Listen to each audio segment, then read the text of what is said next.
Call session to order, please. And Mr. Wimsett, what we'd like to do, if possible, is to go over the questions. If you can just do the best you can to answer what we got and tell us where you're at, even if you don't have full answers, that would be great.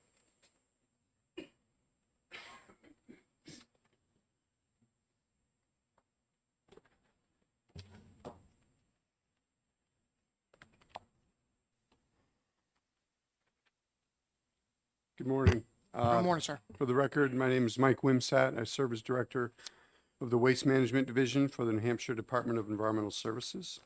I'm joined this morning by our Assistant Director, Sarah Kern, and happy to be before you to try to answer some of your questions. I, as the committee knows, these questions were provided late last week, and in order to really try to address them in a holistic fashion, I prepared some remarks. I also have some introductory remarks that I think will be important for the subcommittee to hear and would be of interest. So I'd like to Thank you. proceed with those if that works. DES has been working in earnest on updates to the solid waste rules, and as this committee knows, we've been engaged in a process of drafting Chapter 800 solid waste rules that lay out the design, construction, and operating requirements for landfills for about 1 year now. That process has involved robust public involvement, including several public listening sessions and informal comment periods.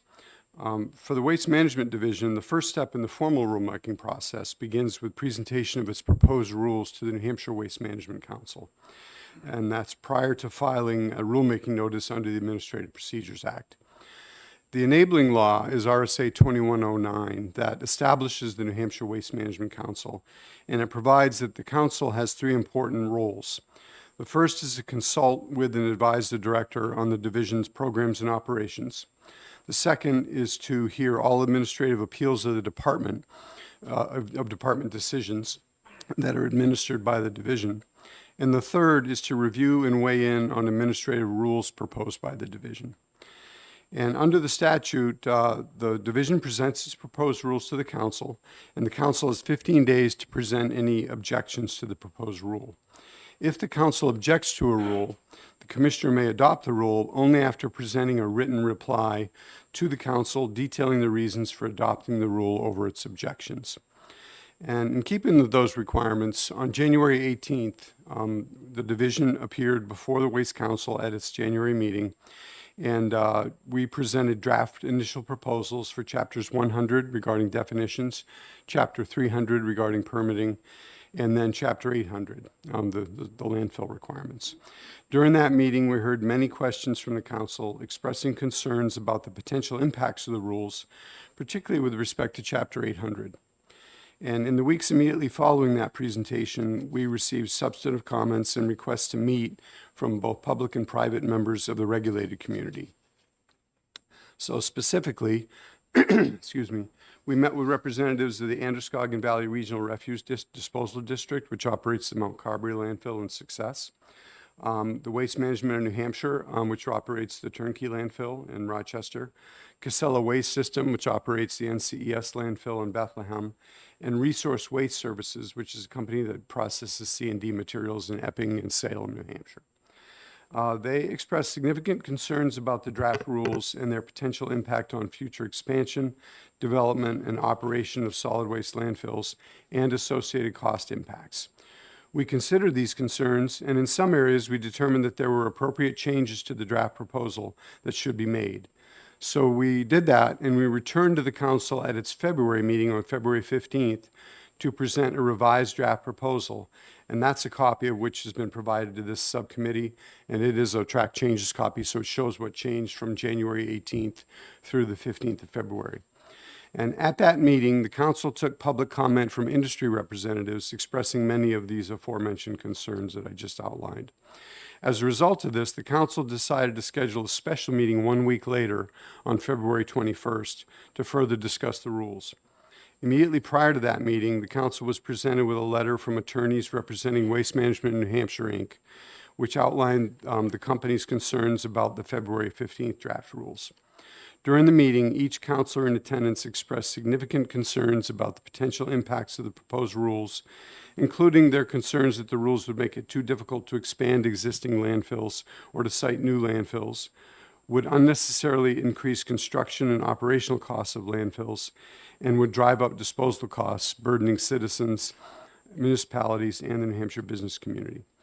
During the meeting, the council decided to draft a letter to DES conveying its comments. That letter, which was issued to Commissioner Scott and to me and dated February 23rd, outlined the council's concerns and urged DES to readopt the currently existing Chapter 800 rules as they exist today, and in order to provide time to further engage the public and stakeholders in review of the proposed rules. The council also appended the Waste Management New Hampshire letter to its letter, asking DES to address its expressed concerns. So upon review of the council's letter, DES has elected to consider further revisions to the draft proposal and present them to the council at its March meeting, which is now scheduled for Thursday, March 21st. Thereafter, we would expect to begin the formal rulemaking process by requesting a fiscal impact statement from the legislative budget assistant, and following its receipt, we would file a rulemaking notice with the Office of Legislative Services. Now, this will likely result in a minor delay in filing the final proposal for these rules, and therefore adopting the final rule to a date that's beyond the July 1 deadline that we're working under. However, it's been made clear to me that by filing our proposal prior to the deadline, DES will ensure that the existing rules will remain in effect until the final rule is adopted. And that would likely occur sometime, depending on the jail car's schedule and other things that aren't entirely in our control, sometime between July and September of this year. DES is confident that the proposed rules that will be filed will be superior in every respect to the existing rules. They will be more protective of the environment and human health, and they have been modernized to acknowledge and reflect advances in technology and the state of the practice of landfill design, construction, and operation. They will reflect the collective experiences and learning of our permitting and compliance staff over the last 10 or so years relative to the types of problems that we see at landfills and how those problems can be addressed through improved rules. They will put our landfill permitting and compliance monitoring programs on firmer and sounder footing to make sure that the design, construction, and operation of landfills moving forward is safer and more sustainable. I note that we will remain on our plan schedule with respect to the Chapter 100 definitions rule and the Chapter 300 permitting rules. The initial proposals for those chapters have been provided to the LBA along with a request for a fiscal impact statement. So the formal rulemaking process for those chapters has begun, and we'll be filing rulemaking notices and scheduling public hearings for those rules in the coming weeks. With that, if there are any questions regarding what I presented, I'd be happy to take them now before we begin reviewing the list of questions that were provided by the subcommittee. Representative Potenza. First, I'd like to talk about the Waste Management Council. So currently, it is, I would say, probably about 90% lopsided. So you have, public interest, which you would see that would be the most important position to have in there. That's the voice of the public, right? That's vacant. The other 1, 2, 3, 4, 5 members are either employed by companies that are employed by either Waste Management or Casella or the others, so the industry. Public health expert, vacant. Municipal office, vacant. There's only one elected official, which is a gentleman from Goffstown. The other office is vacant. Business of financial community, vacant. So how are we having this council direct this process when it is not representative of all sides of this topic?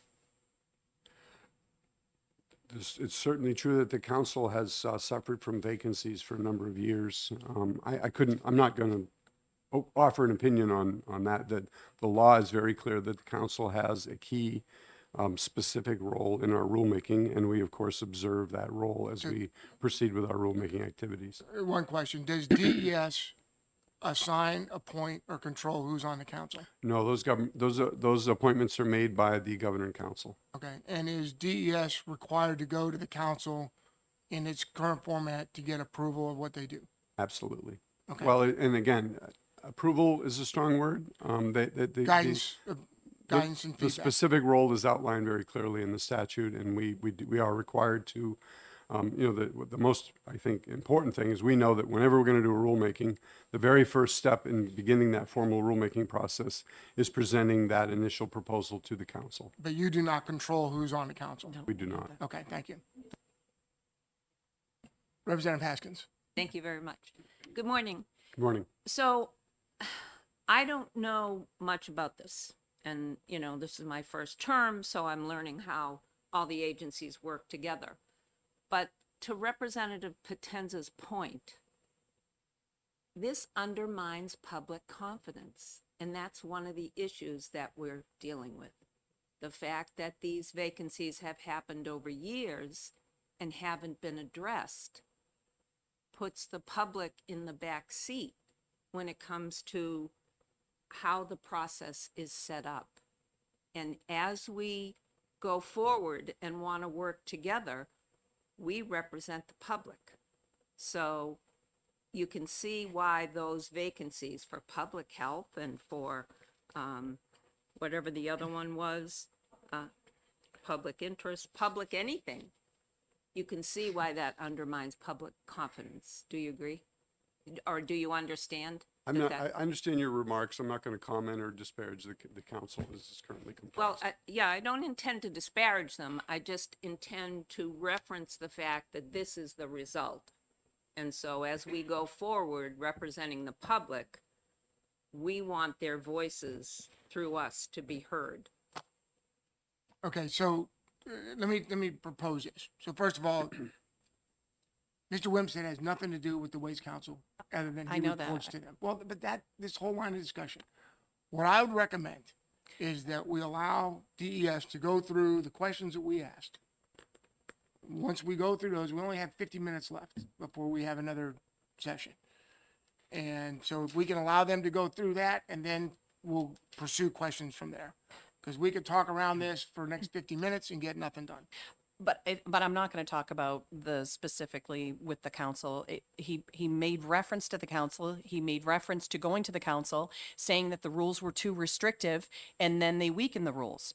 And so that's the line of questioning. I want to move forward on that. We don't need to beat a dead horse about the council. I think then he proceeded to say about, with protection and all these types of things. My next line of questioning literally has to do with the rules being weakened. Okay, well, those are the questions we asked them in the form, very specifically. And so let them answer the questions. Okay. And then we'll see where we go from there. Okay. Because we've asked those questions. Sir, over to you. Thank you, Mr. Chair. So when we appeared before the subcommittee back in October, members expressed an interest in providing a list of questions, as I indicated earlier. We did receive those questions last Friday, and we've reviewed them. And in order to address them in a holistic fashion, we kind of grouped and organized them under several topic headings, which we'll address now, and then certainly be willing to field any questions that follow. The first category was really just an individual question regarding requirements for municipal notification in the event of some kind of a incident or release at a landfill. And there are certain notifications of applications that, that need to be made to municipalities regarding the filing of applications and such. But there's currently no specific requirement in the rule to notify municipalities of incidents. The rules that regard incident notification at any solid waste facility, be it a landfill or another type, are embodied in Chapter 1000, which is a rulemaking we've already completed. However, we think it's a fair question, and we think it's something that we could address in future revisions to 1000.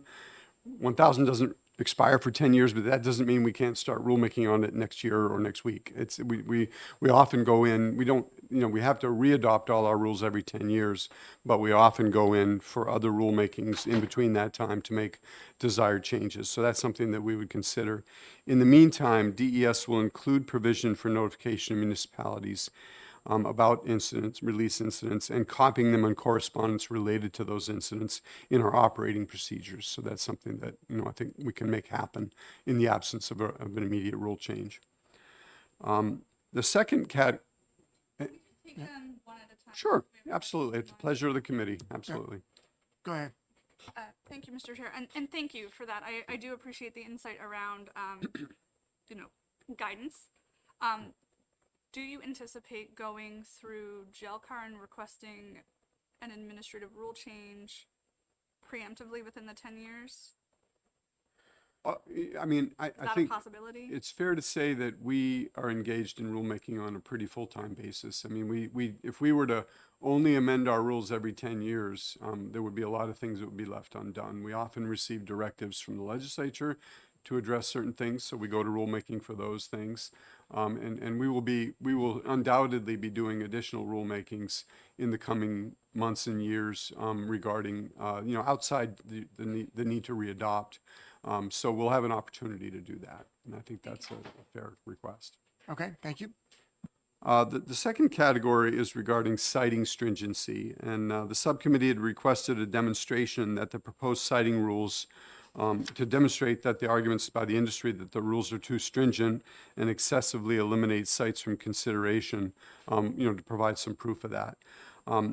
As we've noted, the industry has expressed concerns that the proposed citing criteria are so stringent as to effectively eliminate most potential future landfill sites and potential areas of expansion of existing landfill sites from eligibility. And again, the committee has asked for proof of that. I have to say, it's unlikely we would be able to obtain a document or documents that would provide the desired level of proof. It's also been requested, I think one of the things that the subcommittee asked for was a map showing what sites in the state would be ineligible as a result of the rules that are being proposed. I don't believe anyone is going to be able to produce such a map. We certainly don't have that. In our discussions with members of the industry, they have indicated that they have conducted reviews of available sites and have concluded that there already exist very few eligible sites, even under existing citing criteria. DES does not possess any of these data or reports. They're not public documents, and the industry has not offered to share them with us. We're aware that many different site criteria must be met for a given parcel to be practicable to site a landfill. These include, among other things, geographic size and location, permissible zoning, proximity to adequate transportation routes, availability and proximity of suitable aggregate and sand and gravel materials, conformance with DES siting criteria relative to wetlands, surface water, drinking water sources, and neighboring features and land uses, as well as, of course, the site geology. And when all of these criteria can be met, the site must also be available for acquisition by the person who's interested in siting a landfill. So you can imagine that it's not easy to find a site that checks all those boxes. The concerns expressed center largely on observations by the industry that the geology of the large sites needed for landfills is unlikely to be 100% homogeneous. It's not going to be all consistent. And that as originally proposed, the rules that the agency proposed that specify site soil conditions were so stringent as to effectively eliminate most potential landfill sites and preclude expansion of our existing landfill sites. While we don't possess the specific reports on this topic or a map, we do employ at least 25 experienced hydrogeologists whose collective knowledge and field experience support the assertion that New Hampshire's geology is heterogeneous. During their careers, these professionals have sat on drill rigs and logged countless borings into the earth that demonstrate this. In addition, in their work at DES, these staff collectively review hundreds of site assessment reports and boring logs each year that confirm that the geology of most sites, even on a small scale, is not homogeneous. So this, the concern is that the way that we originally proposed the rules, if read in their strictest context, they would basically create a situation where even the existing landfills that have been cited and have been operating safely would not be able to expand because they wouldn't meet those requirements. So this is an area where we realized we probably overshot the runway a little bit. No ill intent in any direction on our part, but we did go back and look at that and try to determine what would continue to be a protective standard that would not kind of break the system, if you will. So that's how we address that. Representative Potenza. Okay, so let's go to that. Let's go to the protective standard. So on January 31st, we brought up how Maine has their landfill siting is 10 to the -5. quoting you from that, you said, "I would seriously doubt that landfills sited and operated in Maine right now meet a 10 to the 5 standard. I mean, it's very unlikely." That's your quote. So this is specifically from Maine. If you'd like to know their criterion, it's 10 to the negative 5. I can give you their, hydraulic conductivity, all of that. So, and they have an active landfill from the same person that you have a permit in right now that is working underneath those criterion. So we have a neighboring state that's that. How about, let's go to Mississippi. They're 110 to the negative 6. Vermont, 110 to the negative 4, but there's a ton of criterion in there. Arkansas, 110 to the negative 7. Colorado, 110 to the negative 6. Missouri, 110 to the negative 5. Ohio, 110 to the negative 5. California, 110 to the negative 6. I can go on and on, but you're getting the idea. We are actually going down a road of making us, in a sense, kind of the dumbest state for our 10 to the negative 3. So it just doesn't make sense. If you look at the last change in the rules is about 500 times weaker than the one prior to. If you look at the landfill in Berlin, which is on clay, they are right now at conductivity of about 1 foot per year. Based upon the rules right now, it would be 15 feet per day. And then because we put the average in there, it could be a certain part of the landfill could be almost 150 feet per day. That's what we're looking at. There's no way in any explanation that you could say that 10 to the negative 3 is protective at all. I don't understand this. So this touches on another area. One of the area groupings that we had was the comparison to other states' rules. And I would like to say a little bit about that, and then we could talk more specifically to your questions. The committee has expressed concerns, and specifically that the rules don't align with the state of Maine's rules. And as we've expressed in prior meetings, we don't believe that direct comparison to other states' rules is appropriate or productive for a couple of key reasons. First, other states' law and policy directives are different. All states' administrative rules are derived from enabling state laws that grant rulemaking authority and shape the nature and content of those rules. Without an understanding of the state's specific legislative policy directives, a direct comparison of specific rules is not meaningful. For example, the states of Connecticut and Massachusetts have implemented policies that have made development and operation of in-state solid waste facilities so difficult that each state now lacks capacity for much, if not all, of its waste. And consequently, those states must rely on extensive use of out-of-state facilities for disposal of their own waste. New Hampshire law does not provide such a directive. On the contrary, it explicitly directs, and this is a quote from the statute, that we must ensure that adequate capacity exists within the state to accommodate the solid waste generated within the borders of the state. Now, the second reason is that even if you assume that the overarching policy directives are aligned between two states, a fair comparison between two specific rules cannot be made. That is, the comparison is apples to oranges. And I think this goes to a lot of the statistics that you just read, Representative Potenza. So when reviewing other states' rules, individual provisions have to be taken in the context of the entire rule framework, which requires significant experience with a particular rule set. Our experience with this, as prompted by several prior comparisons with the state of Maine's rules, have illustrated this issue. When we attempt to dig into the details, we find that the context for how the rule is implemented within that state's framework indicates that it cannot be directly compared with a seemingly analogous New Hampshire rule. So accordingly, we're not inclined to engage in specific debate on this topic because we don't possess an in-depth knowledge of other state rule sets, and it's neither productive nor helpful.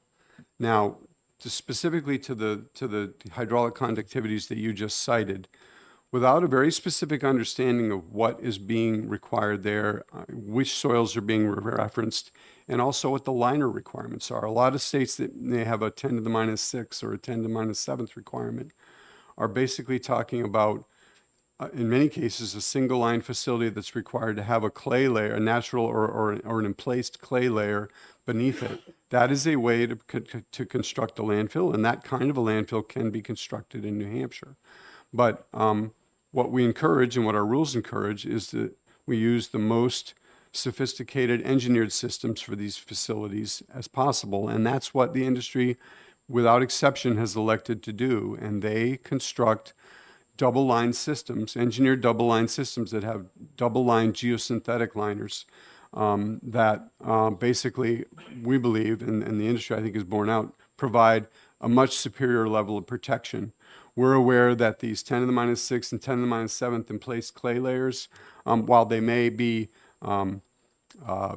put in place and appear to provide a significant level of protection, they also present very specific stability issues because those kinds of soils, while they have low hydraulic conductivity, are not particularly effective for building on.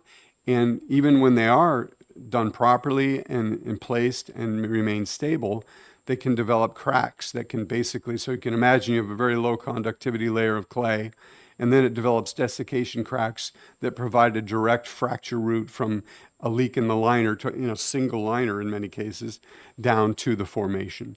So there are lots of reasons why that's an example of why those kinds of comparisons are not meaningful. And again, we're going to be reluctant to engage in a state-by-state review because it's just not, we're expert in our rules, and that's where it begins and ends. We are not experts in any other state's rules.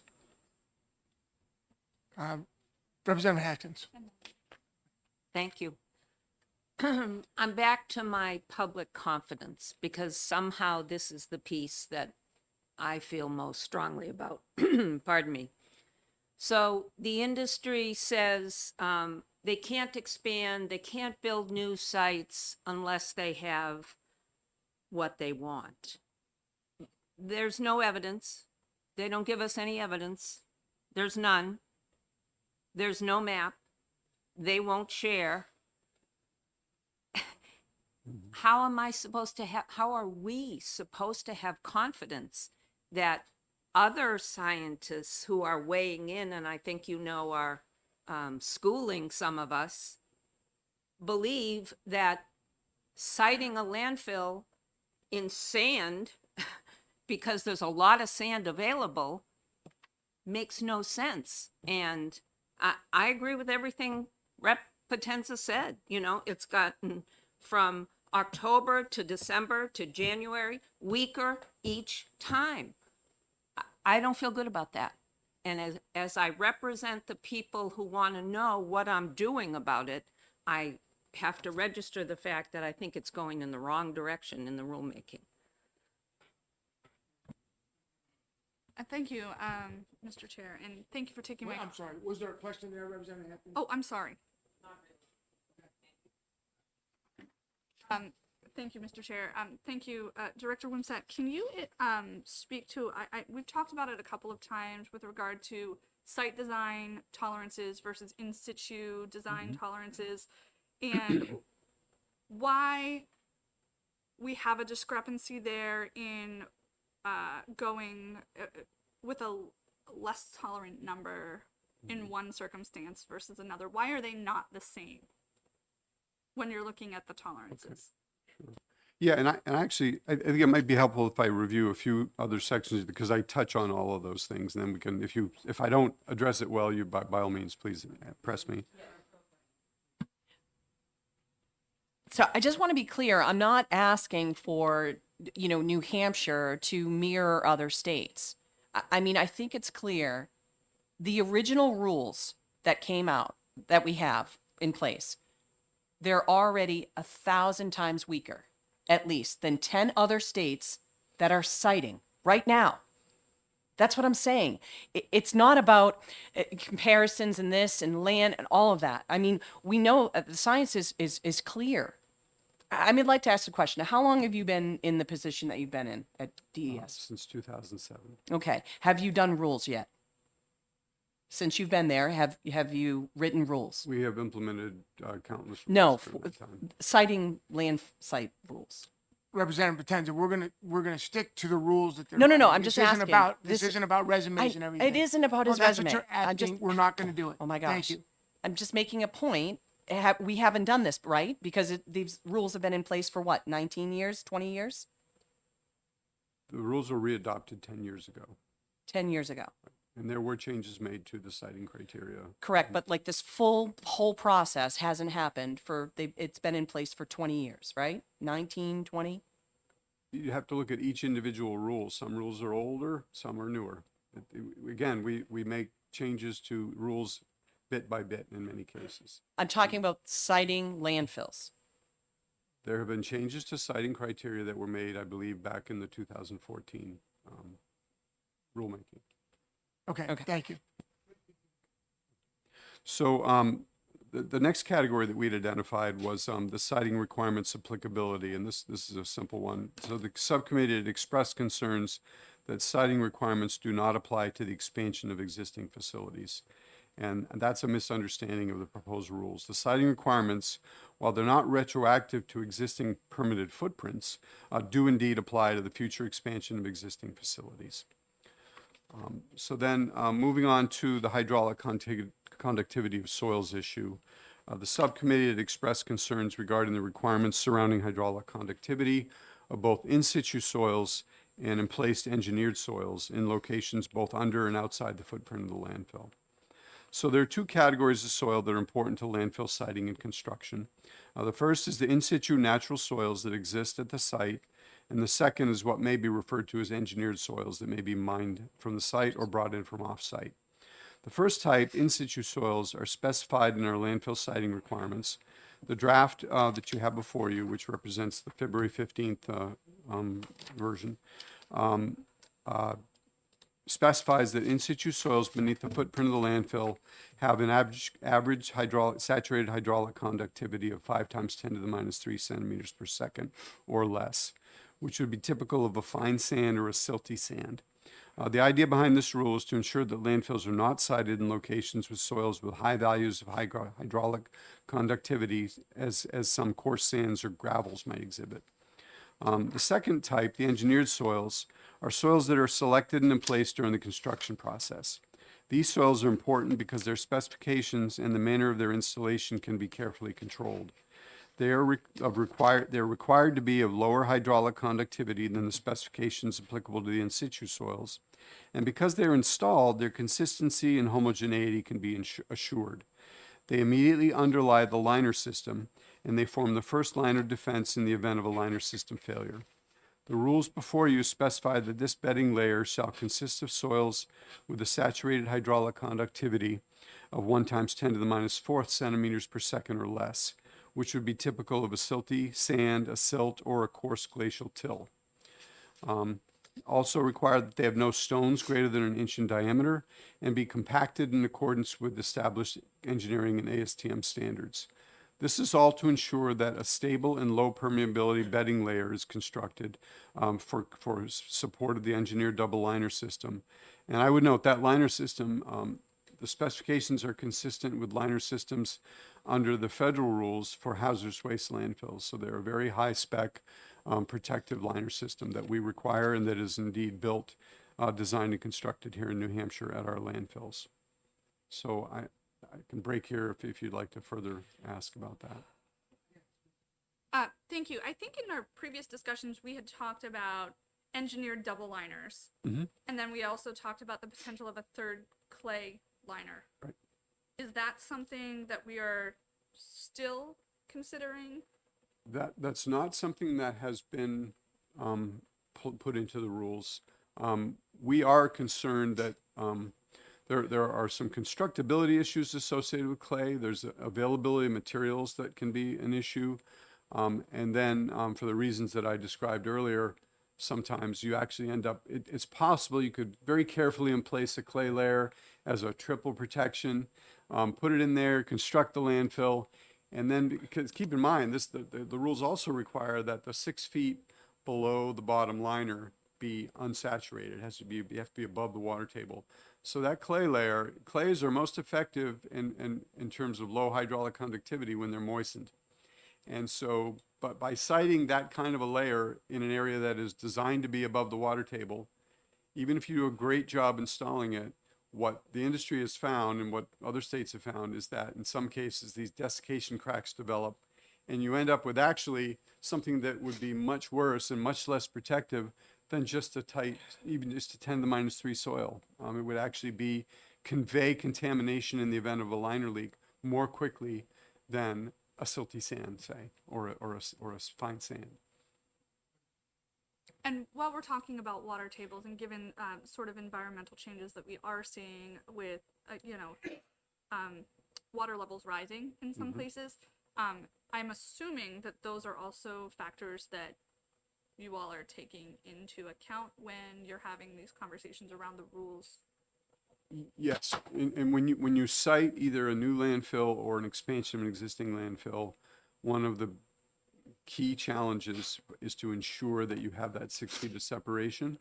To be candid, obviously landfills are not in charitable business. They want to maximize their capacity to accept waste, and so they're looking to meet the standard, but they're not looking to sort of gratuitously put another couple of feet of unsaturated soil in there to be safe. They're going to meet the standard. That's what they're going to meet. So they have to work very hard to make sure that they demonstrate to the agency that they're going to meet that 6 feet of separation distance, and we hold them to that.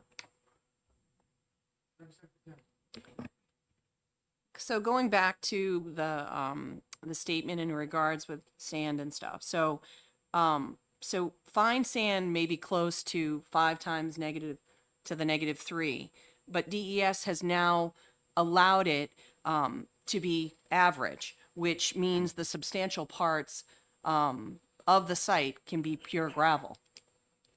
No, I don't think that's a fair statement. What that recognizes is that it goes back to that issue of homogeneity, and the idea that, I mean, it's been suggested, some people suggested, take a bunch of readings and the most conductive area of the site is then declared to be representative of the site.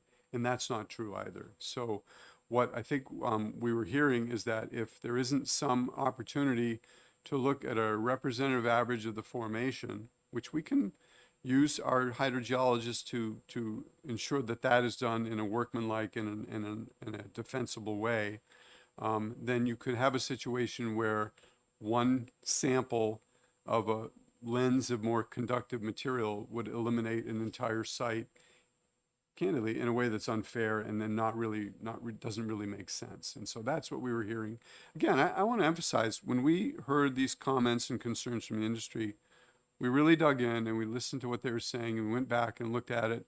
We've not made all the changes they requested by any measure, but we did realize that we made some errors when we first proposed the rules, and there were some areas where we were going to have probably unintended consequences that nobody wanted, that the agency didn't want, that the public doesn't want, and certainly that the industry didn't want. And those are the areas where we've elected to make changes in order to address those errors. And that's, I think that's the most plain way that I can express it. So the next area, sure.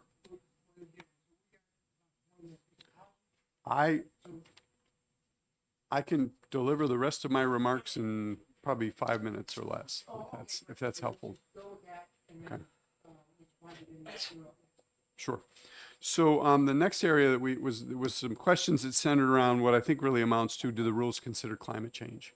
And the clear answer to that is yes. And as I stated in my introductory remarks, these proposed rules reflect the collective experiences and learning of our staff, and particularly relative to the kinds of problems that we see at landfills. And among these problems are the impacts of increased frequency and intensity of rainfall events and temperature changes that lead to increased freeze-thaw cycling. These are not prospective events. We've been witnessing them for several years now. These proposed rules include changes to siting criteria and stormwater and leachate management rules that reflect an attempt to address actual operational problems that we're witnessing at landfills. The changes are intended to account for and effectively manage these intensified events to ensure that landfills can continue to be operated safely and protectively as our climate continues to change. Examples of changes include requiring leachate collection and removal systems to be designed for the 25-year storm plus an additional 20%. This accounts for additional precipitation associated with more intense storm events and also for snowmelt infiltration. Also, the stormwater management systems, including stormwater detention ponds, will be required to be designed and constructed to handle 50-year storms, where previously the standard was 25-year storms. And then no, it was two different categories. So the first one was regarding, leachate collection and removal systems. For those, they have to be designed to the 25-year storm. That's always been true. But then we've added a requirement that you calculate what the 25-year storm is and then add 20% and you design to that standard. Representative Murray. Thank you, Mr. Chair, and thank you for taking my question. With regard to the 50-year storm preparation, there are other places in which we see a 100-year storm preparation. So throughout the state planning of various other infrastructure, Sure. can you explain the reason for choosing a 50-year storm? Yeah, and then parts of that, there are parts of our rules that also require design for a 100-year storm, and it's for different components of the system. And a lot of it centers on, what is the role of that particular system and what happens if it's overtop? What's the consequence if its capacity is exceeded? One of the issues, everybody can say, well, why don't you just design everything for the 500-year storm? And the problem with that is that then you end up with physical manifestations that you would not have imagined. I mean, if somebody designed a highway or a culvert for a 500-year storm, you'd have to drive up over it. It would be so huge. So a lot of them are practical design considerations, and everything is offsetting, right? So you design a particular system for a certain flow, it needs to be a certain size, and how it's constructed and the space it takes up has impacts on other systems. So the rules really reflect a balancing of those considerations, balancing risk, and really trying to, for example, we propose that siting of landfills, which used to be 100-year floodplain, is now 500-year floodplain. It used to be 100-year floodplain, now it's 500-year floodplain. So as you can imagine, that's the landfill's gonna be there forever. You wanna make sure that you're really looking at a siting that is not gonna run into a problem, even in the event of a very, rare storm. So I hope that addresses your question. Thank you. So then the next area is time of travel considerations. The subcommittee expressed a belief that language relating to ensuring that leaks or failures could be detected and remediated prior to contamination reaching nearby surface water had been deleted, and also expressed a desire for a specific time of travel to be identified in the rule. So on the first issue, the subcommittee questioned why the provisions of specifically ENVSW 80403C had been deleted. And in fact, this section was not deleted, but rather was strengthened by adding additional language within that section and then reorganizing and removing the struck language to section 80403H. So that's a little in the weeds, but that language, none of that language has been deleted. It's just been reorganized and moved. And I would argue strengthened as well with the additional language. And then as to establishing a specific numerical time of travel standard, as we've discussed previously with this subcommittee, we believe that proposed numerical setback distances in feet are protective and provide a simpler standard that's easier to administer and enforce and much less susceptible to appeal. And then the next category is the ownership of landfill infrastructure.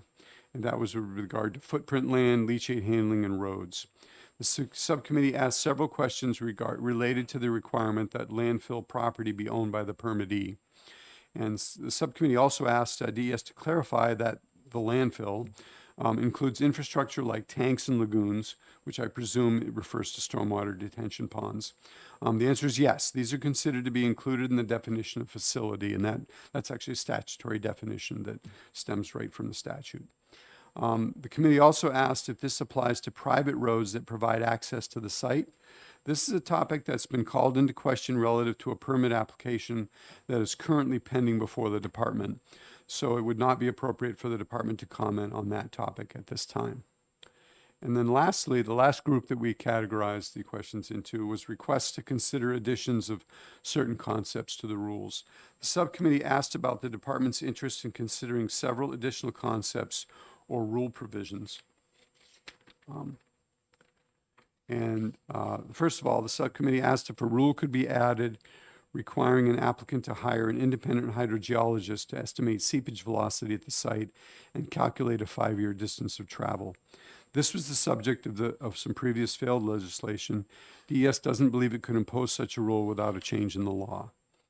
The subcommittee also asked several other questions regarding imposing alternate soil requirements, required hydraulic conductivity standards, and specific setback distances. We believe that our proposed siting criteria and setbacks will be appropriate and protective. And the subcommittee also asked if siting criteria could be amended to include requirements that any new landfills be sited not closer than 30 miles from a Superfund site or from another landfill. And we don't see any basis for such requirements. We note that there are over 300 closed landfills in the state, and if that were implemented as proposed, it probably would eliminate the entire state from consideration for landfill siting. And that concludes our review of the topics, and we're happy to Okay. field further questions. Thank you. And can you provide that, your written testimony? Is that possible? Sure, I can email the committee a copy when I get back to the office. Thank you, sir. And Representative Murray. Thank you. I do have a couple of questions with regard to the redlined strike-through changes. One of them I did have was with regard to the, I guess, the addition on page 4 about level 1 and 2 perennial streams in the When you say page 4, you mean the of committee's? the draft of your Oh, waste the draft, okay. Yep. council draft. Let me turn to that. I'm sorry, could you repeat the question? It was, yes, it was around the conversation about level 1 and 2 perennial streams, I believe. Mhm. And it looks like initially it said any perennial stream, correct. and now Right. there's a conversation about level 1 and 2 perennial streams. So Right. can you speak to the rationale around that? Sure. Yeah, what we learned is that's probably an area where we, with good intention, we probably overshot the runway a little bit. If you look at, the lay of the land in New Hampshire, there are, on any given site, larger sites that might be likely potential candidates for landfills, there are likely to be very small initial first and second order streams that would basically potentially be impacted. And if you impose the 500-foot, the new 500-foot setback, would probably eliminate many, many sites and make it very difficult to site a landfill. And so we, from a practical standpoint, we realized that we could draw a distinction between those and other more substantial streams. So we continue with the 500-foot for the other perennial streams, but for the first and second order streams, we propose to revert to the original existing standard of 200 feet. Okay, what I'd like to do is, sir, if you could just stick around, and if we got a little more time, more questions, but I'd like to get Mr. Podgy up here, as I did invite him to testify. Thank you so much. Thank you.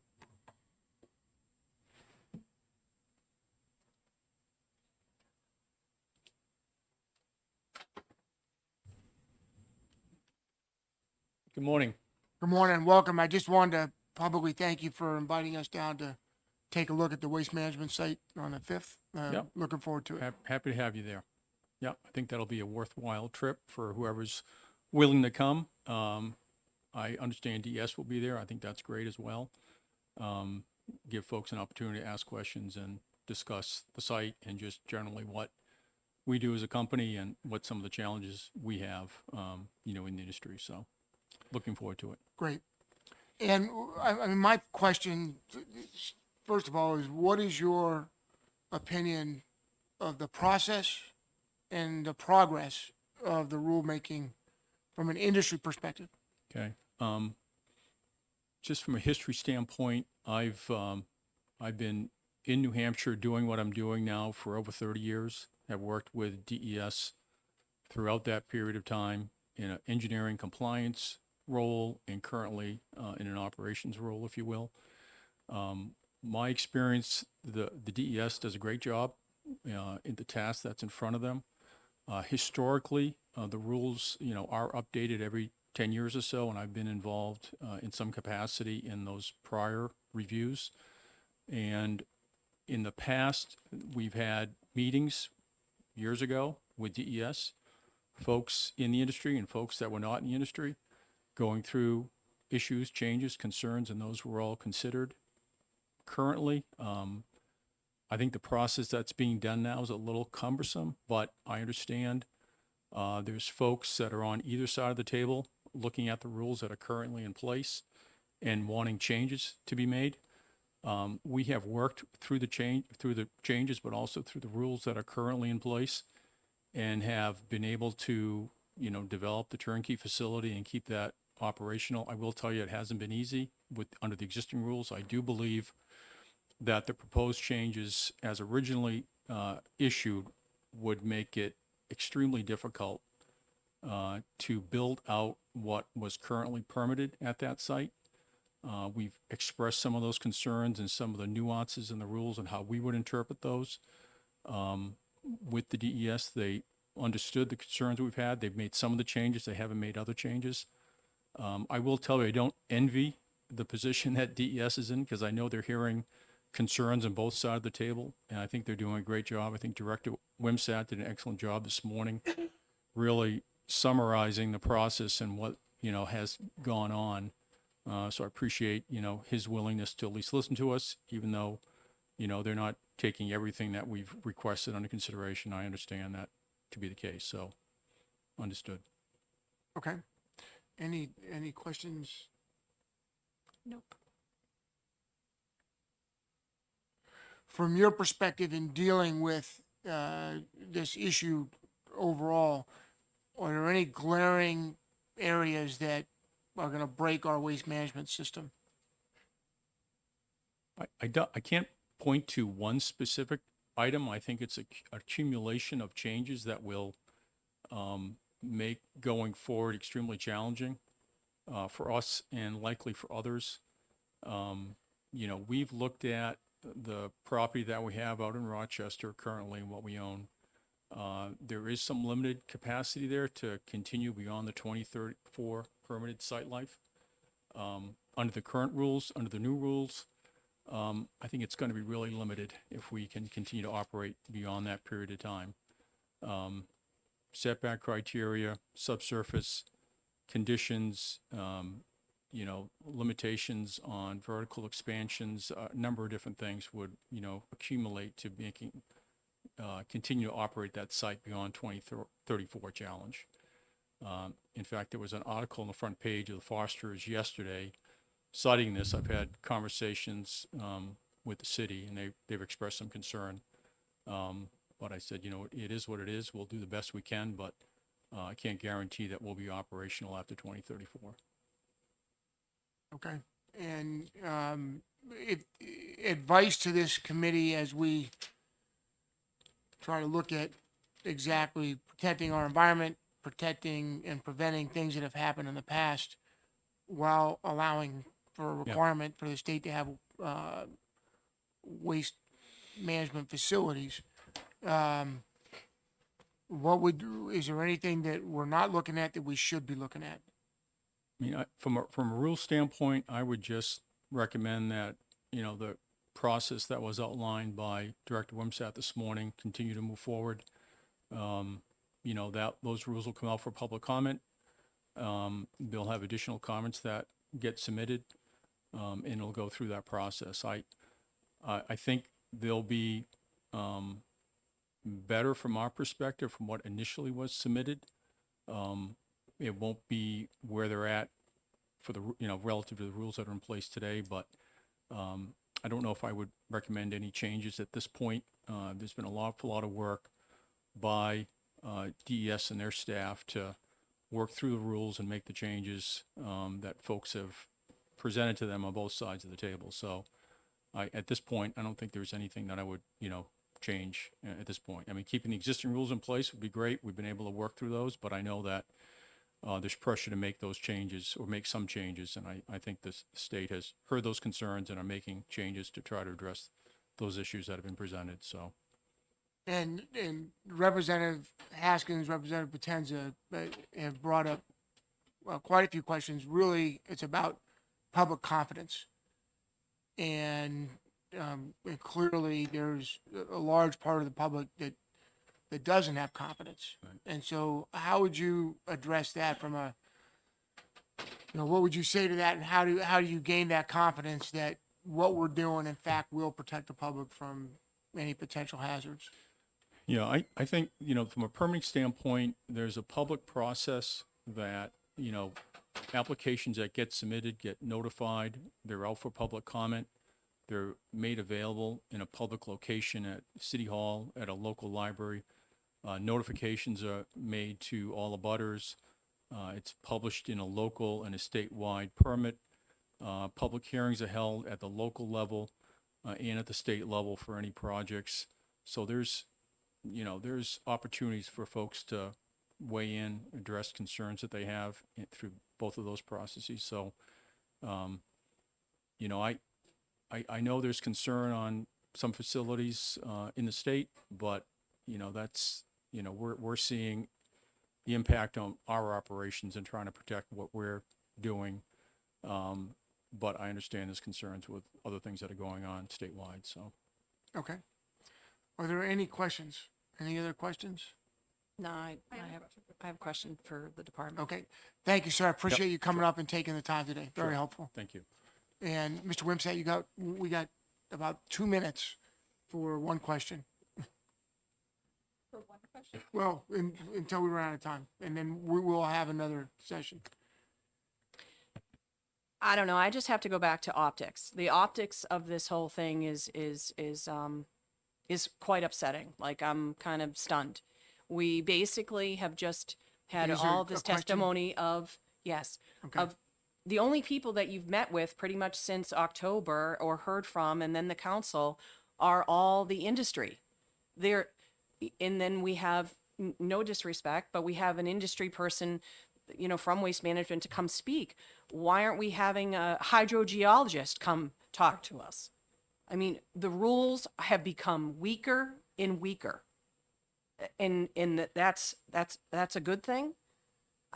Protective, if we're going to be protective, it makes sense. You made a statement about Massachusetts. They have like a full moratorium. We're taking in out-of-state trash. Representative Potenza, the question, please. So how is it that we're saying that we're doing good things and all of that? You make examples of Massachusetts and stuff, and we're taking in out-of-state trash from them. So our rules that are weaker are going to take in more trash from other states that have stricter things. Don't you think that that's what's happening? Aren't we going to just take in more trash from other people because our Okay, our we're rules talking are so about weak? the rules for site locations. That's what this subcommittee is about. So the questioning should be along the lines of the rules for site location. Please.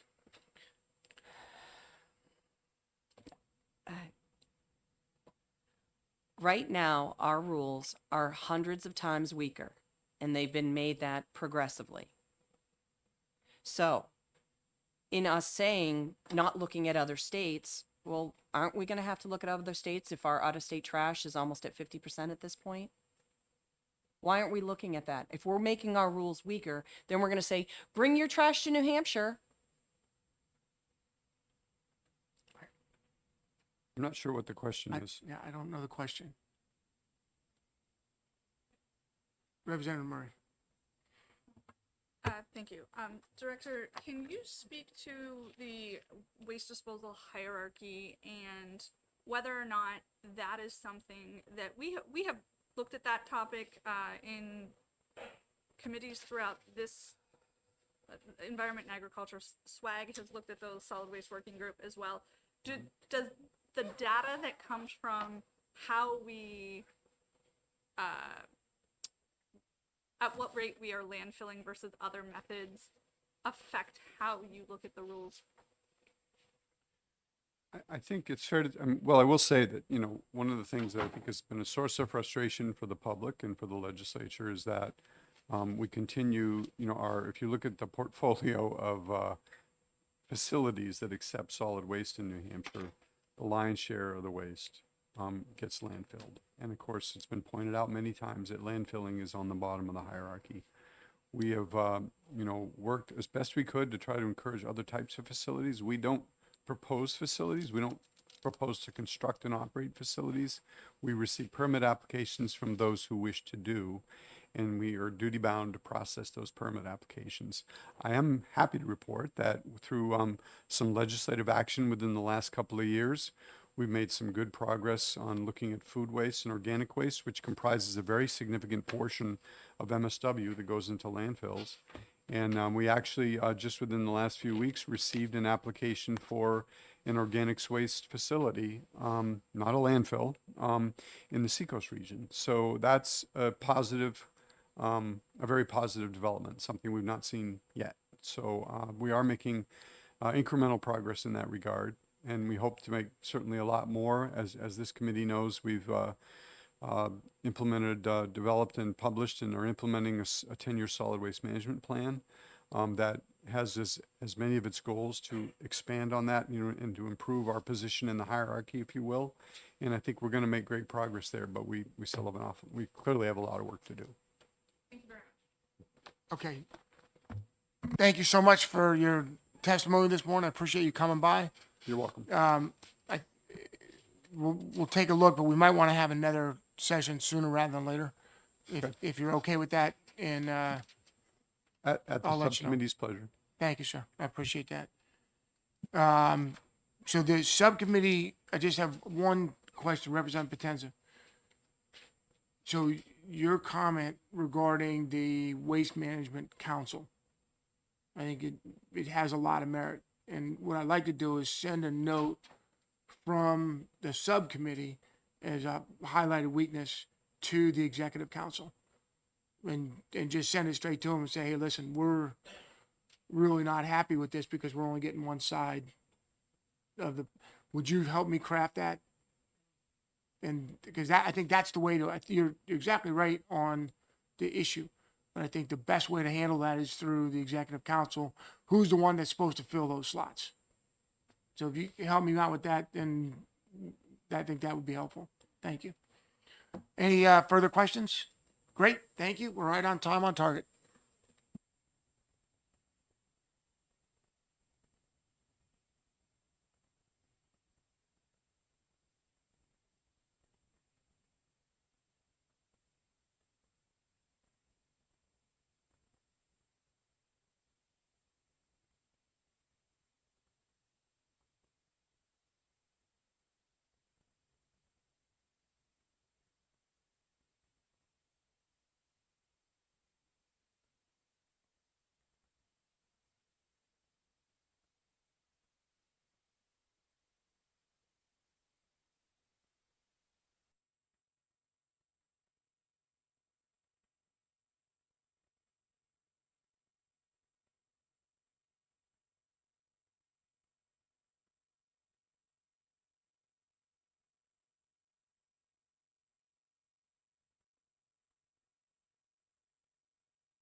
Okay, we want to get underway here. We're already running late.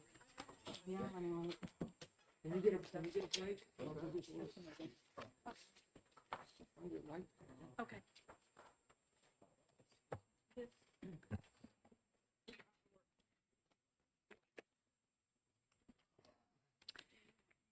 All right.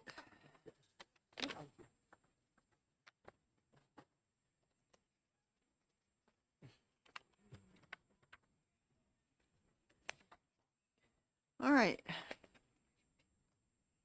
Do we know who's going to be out today? Lisa Smart.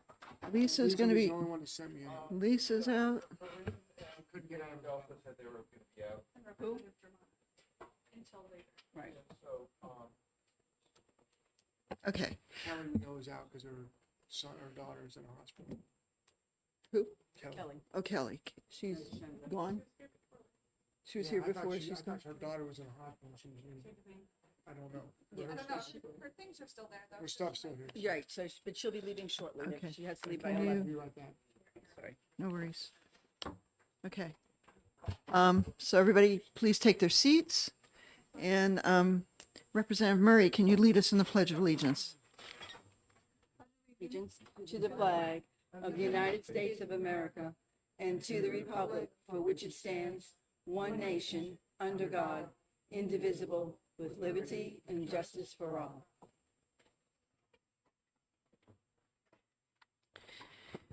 Okay. Good morning, everybody, and welcome to Environment and Agriculture. 10 o'clock, we were supposed to start with a work session where the committee is going to discuss three bills, HB 1102, which we heard yesterday, HB 1145, and HB 1632. I actually prefer to start with HB 1145, which is one of the landfill bills. We didn't really have much time to talk about that particular bill. It's prohibiting the private ownership of landfills. And I kind of like to get some thoughts from the committee regarding that bill. I guess the premise of the bill was so that we could limit the amount of out-of-state trash coming into the state. And I don't know, does anybody have any initial thoughts on that particular bill? Yeah, Representative so, Bixby. well, not surprisingly, I support the bill. Yeah. And so one of the key things about, one of the key differences between landfill being privately owned versus publicly owned is that if it is publicly owned, then the public body, whether it's the state or the county or municipality or a or solid waste district, would have the ability to make essentially determine the rules for what can and can't go into the landfill and where that comes from. So one of the issues with private landfills is that because of the Interstate Commerce Clause, there are real limits in terms of what restrictions can be put on the type of waste and on the source of waste that can go into it.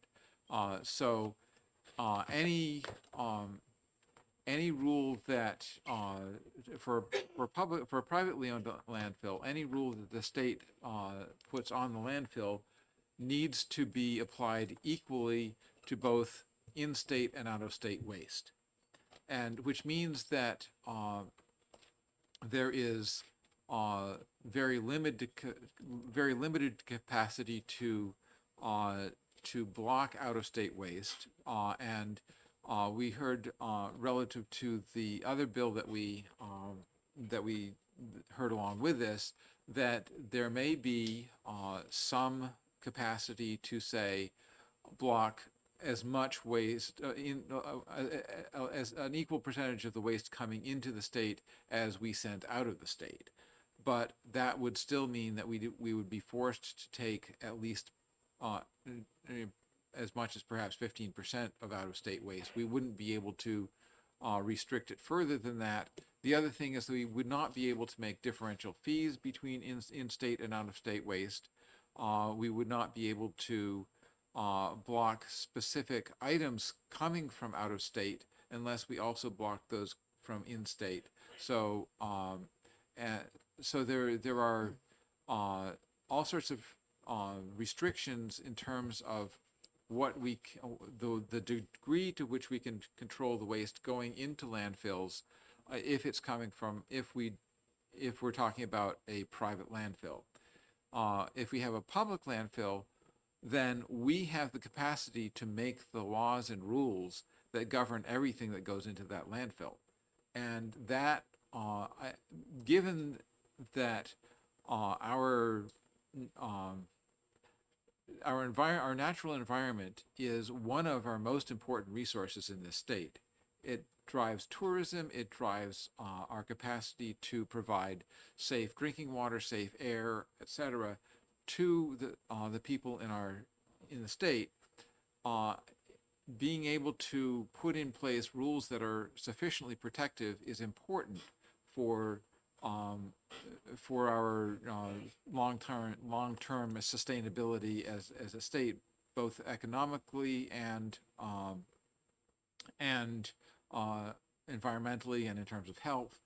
So I think that making it so that any future landfill would be publicly owned is an important step to take. The other thing that we need to consider is that we aren't going to be having very many new landfills. We already have capacity through 3035, and that doesn't include the likely expansions that can happen at the existing landfills.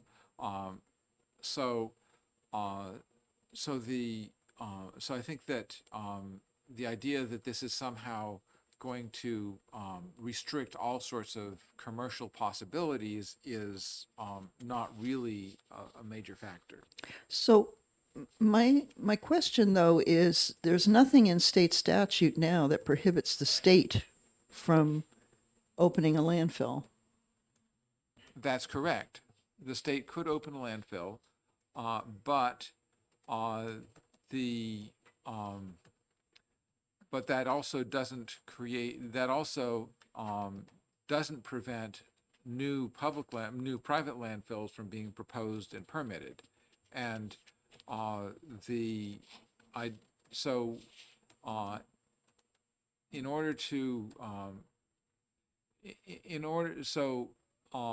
if we do not want to have a situation where we have another privately owned landfill in the state, then we need to have a prohibition on new privately owned landfills,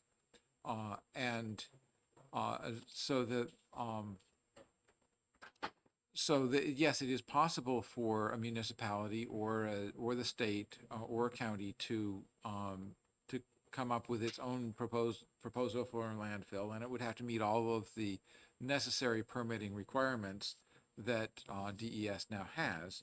But I think that having those things under state or county or municipal control gives us the capacity to control what's coming in from out of state in a way that we never would have with a private landfill.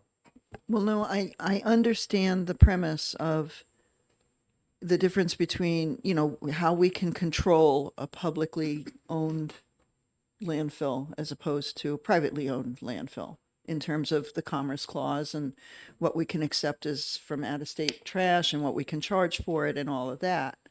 But I still contend that, if the state believes that it's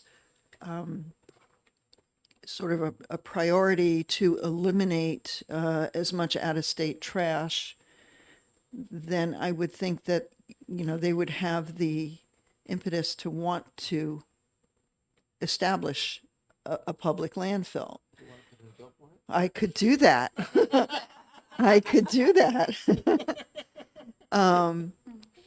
But my point is that, I mean, there's nothing that prohibits the state from going ahead and doing this, as opposed to banning private ownership of a landfill.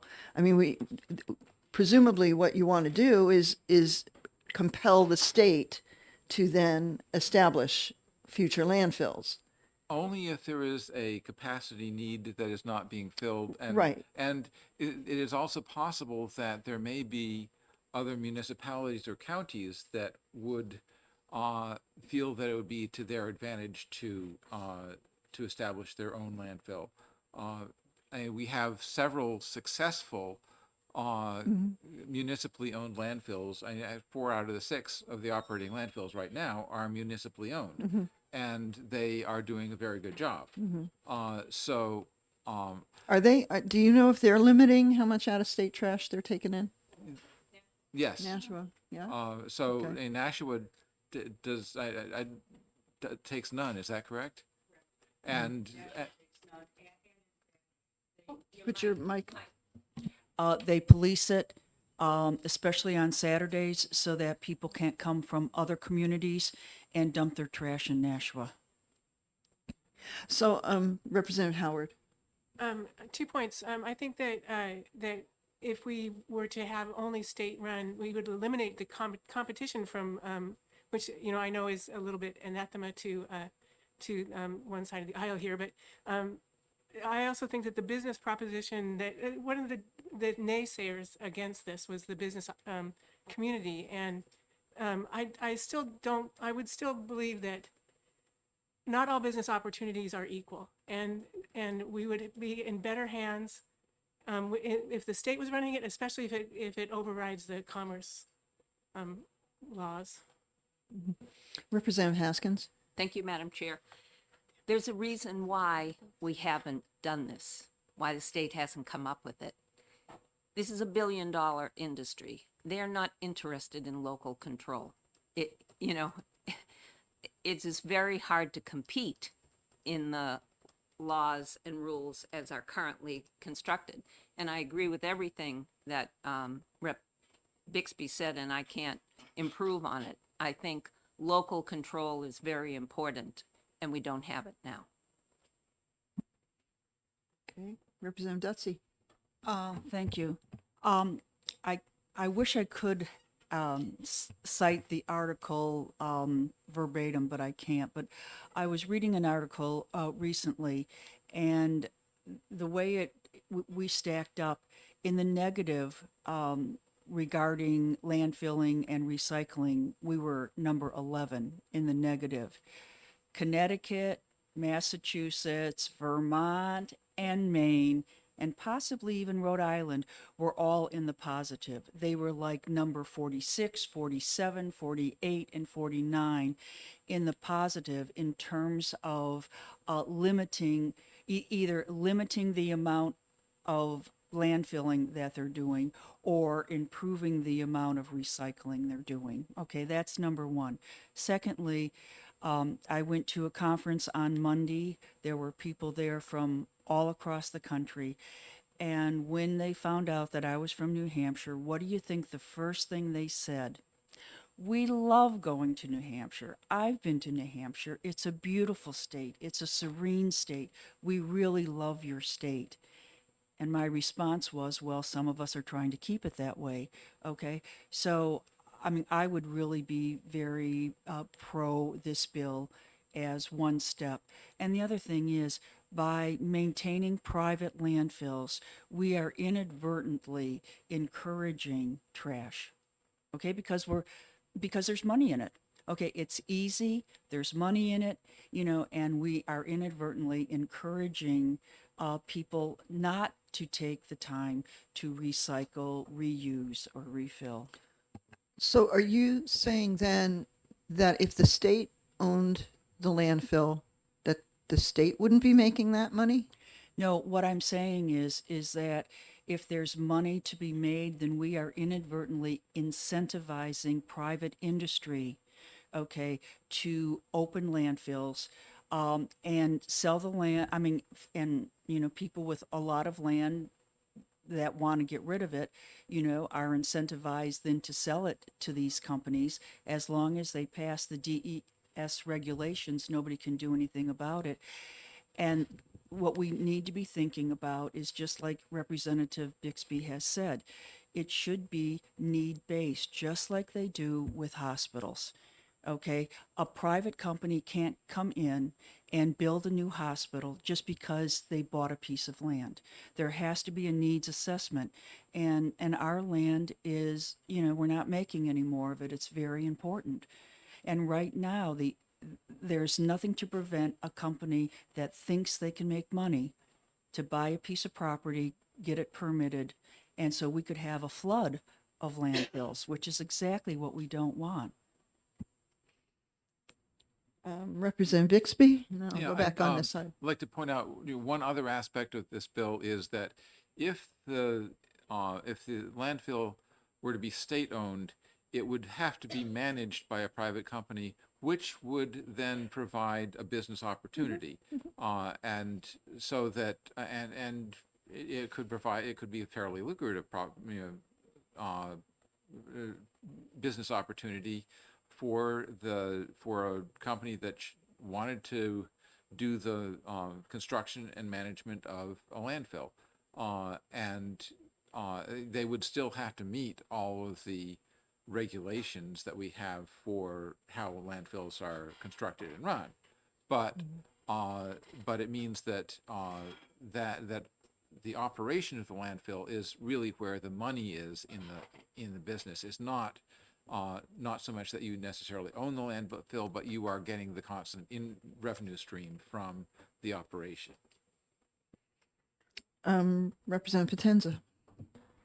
Yeah, I agree with what Representative Bixby said in several statements that Representative Dutsey said. So we're talking about something that possibly will have one in the next 100 years. And so it's a public-private partnership. And in a sense, it's like, think of it like a public utility. We're not talking about stifling a business or something like that and that's creating widgets. We're talking about trash, and which has impacts on everything from the environment and all that kind of stuff. The skin in the game is that the state owns the property, but everything else, 99% of everything else, is run on that from the experts that do it, like a Waste Management or something that runs it, that has to fall through all of the same criteria. Representative Creighton. Rochester doesn't do it that way, but actually in Maine, I believe that the landfill that Casella operates is that. They are a public-private partnership like that. So meaning Maine owns the land, and then of course Casella operates it. So just another example. Representative Creighton. I mean, I guess first of all, I'm not, the public-private partnership makes sense to me, even though I'm not into the state owning and operating. That's just not what I believe should be happening. But the one question I've got, and I get pushed back against Representative Bixby a little bit, that I don't understand, is that, yeah, they build it, they operate it, and today they build it and they operate, they make a profit. But if you take away out-of-state trash, what does that do to the profit margin, and is it still profitable? Because as I understand it, the amount of trash we bring in, 48%, I think is what we heard a couple weeks ago, is a substantial amount of the money that they make. And so then is it still profitable? I don't know the answer to that. Representative Bixby. So, given the volume of trash that we produce in New Hampshire, so there's actually two levels to this. One is that if there's not a need for it, then there would be no incentive for the state to set up a landfill. If there's a need for it, then the fact that there's a need for it means that there is going to be enough trash to provide a revenue stream. The other aspect of this is that if we look at Waste Management in Rochester, they do landfilling, but they also have a very extensive recycling operation as well. And one of the things that if we did have a state-owned landfill that was operated by a private company, that private company could establish multiple revenue streams by doing things with the trash that was not landfilling it. Having a sort of having a public landfill that was part of a comprehensive waste management system would be a real benefit for the state. Representative Comtois. Thank you, Madam Chair. I understand the reasoning behind the bill, but we can't compare public utilities with this because public utilities are not state-owned. I like the idea of a needs assessment regarding landfills. I think we should look at the need of the state. However, I am really concerned about the state owning the landfill. I understand the interstate commerce laws, but if we are going to get better at recycling and everything else, then, and we want to encourage that, and as Representative Bixby mentioned, waste management is, really getting into the recycling aspect of things, then that would actually limit the amount of waste going into a landfill. And we also have to remember that we send our hazardous waste out of state. What if all of a sudden, where we send our hazardous waste decides to do a state-owned landfill and no longer take our hazardous waste and do exactly what we're trying to do? What are we going to do with our hazardous waste then? I think we need to be very cautious about this because it's a really important topic, and we need to be cognizant of our groundwater and our tourism. But having the state own it isn't going to get rid of landfills. We're still going to have a landfill, whether it's privately owned or publicly owned. We still need trash, are going to have trash. If they're going to do recycling, they're going to need to have more coming into the state so that it's profitable. So if we want to look at something based on needs assessment, I think that's a great idea. But I think we need to be very cautious. Representative Howard. Thank you, Madam Chair. So I guess my first question is sort of answered. I think it's still possible to make a profit managing a landfill, and so we would be able to invite people to partake in that. I really believe that the management should be close to the source of the regulation, or the ownership should be close to the source of the regulation. So this would be the advantage of having the state own it, when we all know that they have not been able to stop the leachate from any of the landfills that have been in New Hampshire, and so many brownfields get deserted by the owners. They just walk away from them.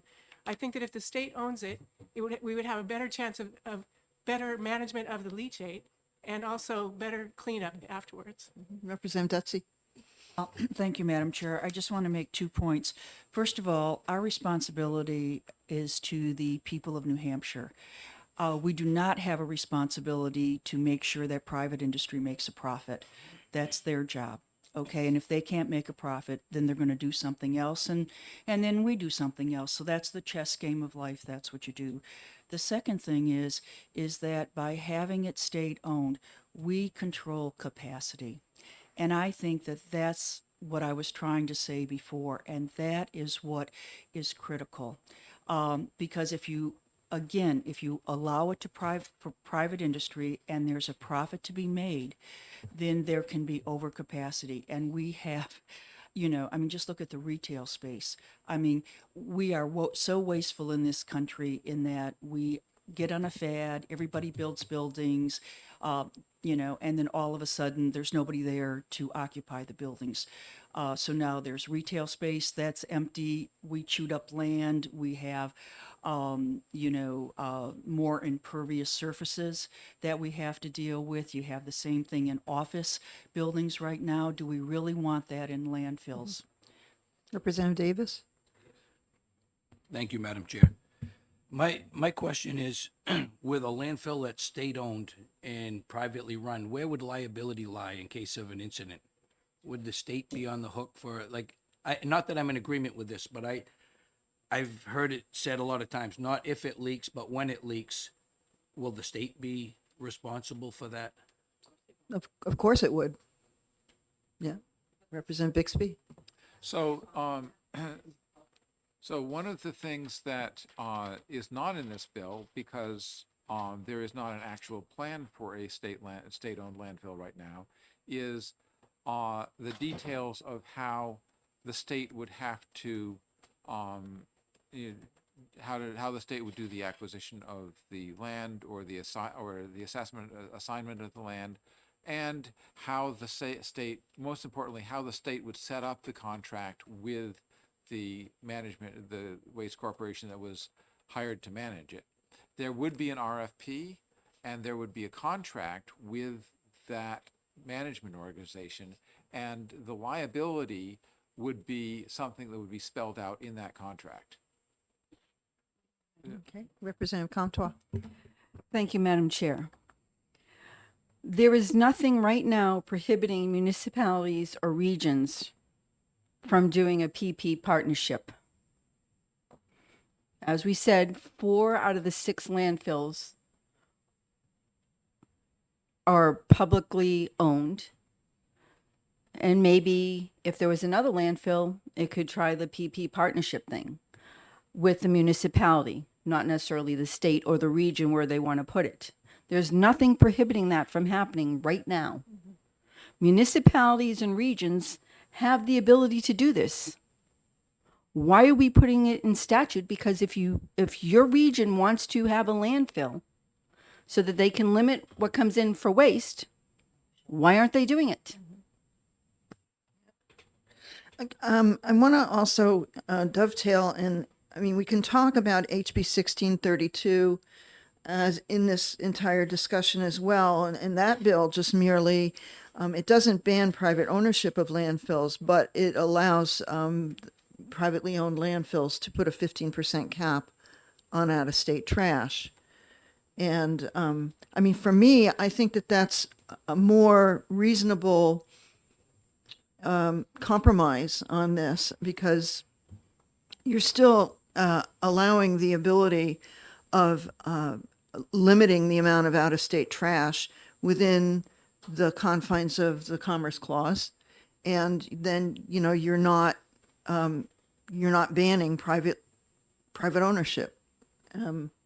So, what are your thoughts on that, Representative Haskins? Thank you, Madam Chair. I just wanted to go back for a moment. Again, the RFP suggests that if there's a profit to be made, the company can make, the offer. And this is $1 billion industry. So we really don't have to worry, in my view, about their ability to make a profit, state-owned or otherwise. So secondly, again, local control, very important to a lot of people in the legislature, and this would give us more of that. And as Rep. Davis said, landfills leak.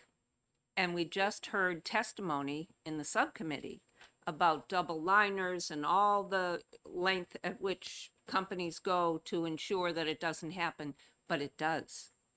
And so I think having the state owning the land gives us agency that we lack right now. And I say again, there's a reason why they haven't done it, why the state hasn't done it.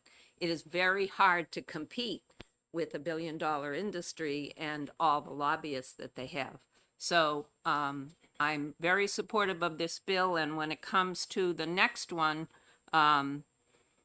I don't want New Hampshire to be known for trash. We've got to look forward in this topic.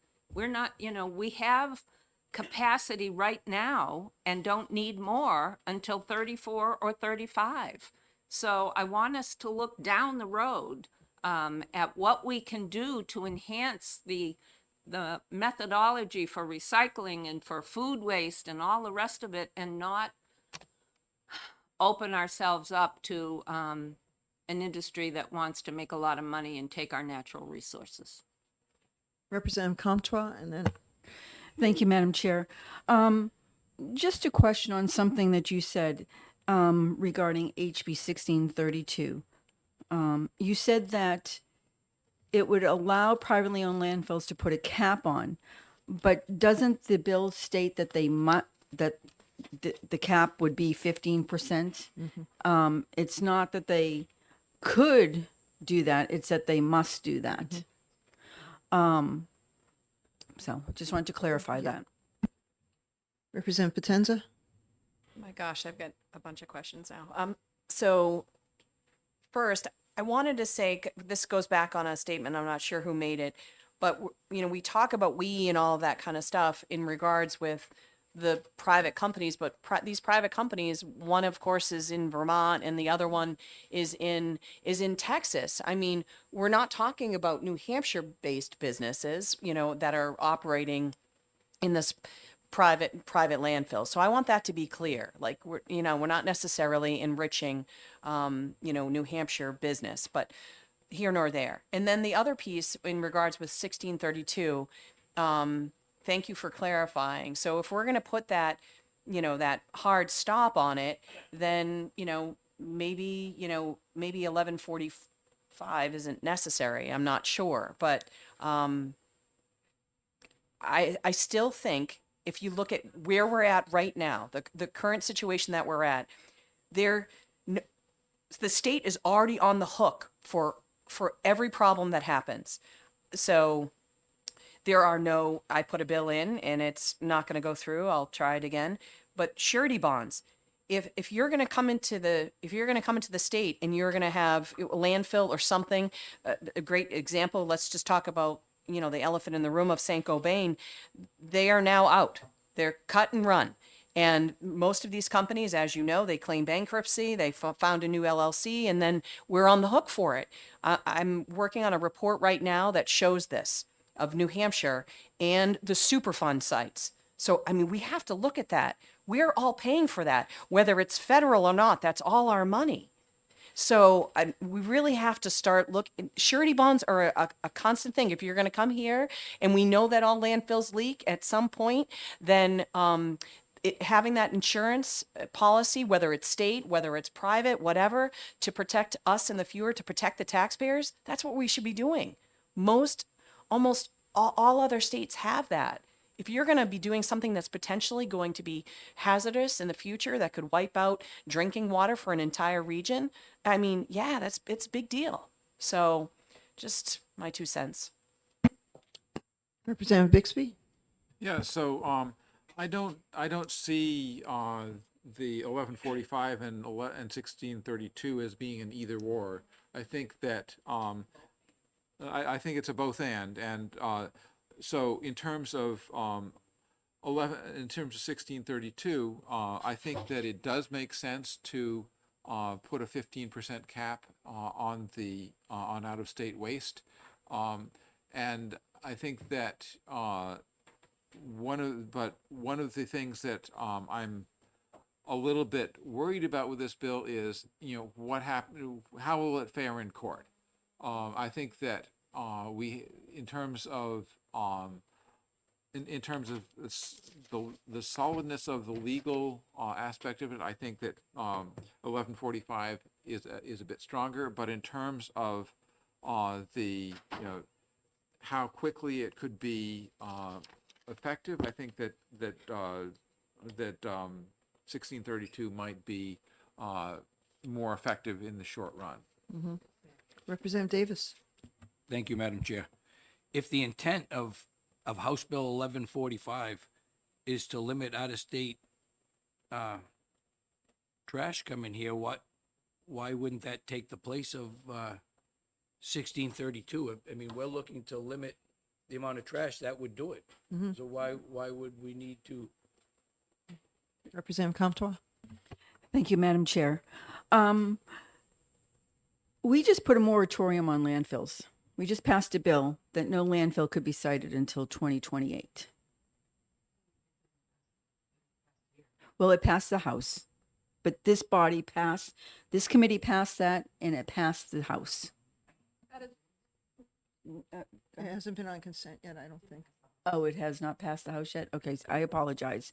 But I believe And that it's on the consent. it's on the calendar. consent calendar, and I do believe that it will be the will of the body to put a moratorium on landfills.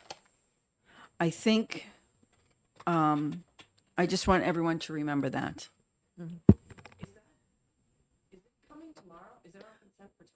Can I have the calendar there?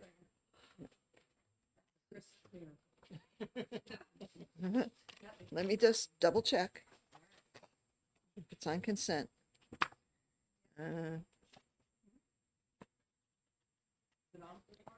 Yes, it is. It is on the consent calendar for tomorrow. Just gonna throw that out. So, no. So Representative Howard and then Haskins. Thank you, Madam Chair. I just really want to emphasize what I said and what Representative Potenza also vehemently said. Private industry walks away from brownfields.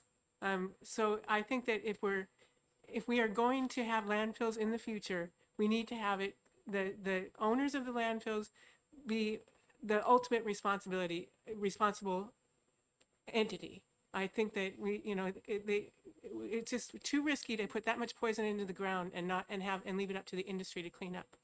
Representative Haskins. Thank you, Madam Chair. Hopefully the moratorium is good, but that's 28. That's not 34. And it's not 54 if waste management indeed extends the life of one that they have in the state, which there's every reason to believe they will. So again, we don't have a capacity issue right now, but we do have an issue of protecting our natural resources and our environment, and anything we can do that favors that, I think we should do. Representative Creighton. Yeah, I just wanted to clarify the profitability statement. Man, it's not about the company making money. It's about can the company make money? And if you set it up and the company can't make money on it, then they won't come. And now you have, well, okay, that's great, Representative Dutsey. They don't come. So now what do we do with all our stuff? And and so now you got more, to Representative Howard, now you got more Brantfields because they left. Representative Dutsey. Thank you. With all due respect, Representative Creighton, okay, businesses are in business to make money. If they can't make money, they'll do something else. If we need those businesses to be here, then we will do something else. That's part of the negotiation. That's part of the contract. That's part of coming to terms. Okay. But the fact of the matter is, and I don't know if any of you have been following the Stewart Hospital, a private hospital in Boston that has basically gone bankrupt, although the CEO has a $40 million yacht. And I believe another one that he's building that might be $20 million. At the same time, they have a lack of supplies because they haven't been paying their bills, okay, and the state of Massachusetts or whoever, the U.S. government, is going to be stuck with that, a private hospital. So the same thing can happen here with landfills, and I don't see a problem with having state ownership, a partnership. It's going to be run by a private company, and you come to an agreement. I mean, that's basically it. They need us for their business. We need them, to handle the issue that we have. That's how you do it. Okay. Representative Yeah. Creighton. Yeah, and okay. My point is, Representative Dutsey, thank you. My point is, why would we do something that would create that situation as opposed to working our way through it and not creating that situation. And that's my concern. I don't know the answer, but I don't want to create something that's a problem that doesn't have to be created. Just a point of order. But Representative Creighton, Yes. it's not, it's not a foregone Point of order. conclusion. Hold on 1 second. Go Could we ahead. just remember that the questions get directed through the chair Yeah. and that we're not directly debating one another? Thank you. Appreciate that. Okay. Continue your answer, and then we'll go on to Representative Bixby. Madam Chair, with 35 years' experience in business, having worked with many governments around the world, having to be a part of negotiating contracts for very important things like issuing government passports, I recognize that that is part of the business process. Okay, you issue, for example, what we would probably do is issue an RFP for people to apply to work the landfill, to operate the landfill. And again, I've said this before, if nobody responds, then we're being unreasonable. So then we change the RFP, we work with industry. You work with them, you say, what's the problem here? How can we come to terms? Well, if you change this, then we might be willing to bid on the project. Okay, so we change that. They bid on the project, and it really is a public-private partnership. So it doesn't have to be contentious. We just come to an agreement because we have a problem to solve, and industry wants to make a profit, and that's fine. So, that's the way Representative business Bixby? works. So I think that it's pretty clear that there are some people who are in favor of 1145, and there are some who are opposed. And however much we talk in the next 15 minutes or the next hour or the next, however long, that's probably not going to change. So I suggest that we move on to the other business we have. So I am wondering if there is anyone who objects to 1632, and if there are objections, then bring those up. Otherwise, I think my sense is that we may be pretty well in agreement on that. If there's no objections to 1632, I suggest we move on to the other large animal in the room. Well, I know, metaphorically speaking, yes. Yeah. For me, I mean, I would be in favor of HB 1632. I think a 15% cap on out-of-state trash is very reasonable. Representative Davis. Yes, thank you, Madam Chair. I'm in agreement with 1632, and I think that would take care of the problem for 1145. We're trying to limit out-of-state trash. Okay. Well, I think we've pretty much exhausted that, and I know that we have some differences of philosophy in terms of private ownership versus state ownership or municipal ownership, public ownership, whatever you want to call it.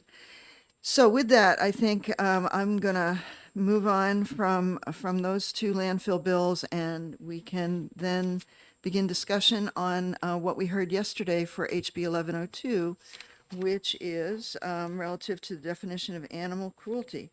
Would somebody like to make some comment on testimony that they heard yesterday? Representative Potenza. For people that weren't able to hear the entire hearing because it was long, that were absent, I think probably the best testimony came at the end, and from the woman that worked for the SPCA, I think it was. She was a veterinarian, and I appreciated everything that she said. It was just very thoughtful and gave just, kind of all ends of the spectrum, and in realizing that legislatively that she doesn't see how this could be solved, but that it really needed to be the stakeholders, whether it be in this situation, whether it with the breeders and veterinarians and whatnot, that came together and that really that worked out this issue in regards with you know, the rating system and all of that kind of stuff. From what I heard too, I think that the breeders in New Hampshire do a very good job of breeding and raising animals in a very ethical and good way. I think they are doing a great job. And also to the testimony yesterday with regard to complaints to the AG's office, we haven't really heard of any issues with, animals being sold that are having problems. The owners are spending thousands and thousands of dollars for surgeries and are claiming, some kind of problem, consumer problem with the AG's office. It just doesn't seem to be happening. And as we talk to several breeders who are not aware in their community of any major issues or higher percentages of animals that are having issues. And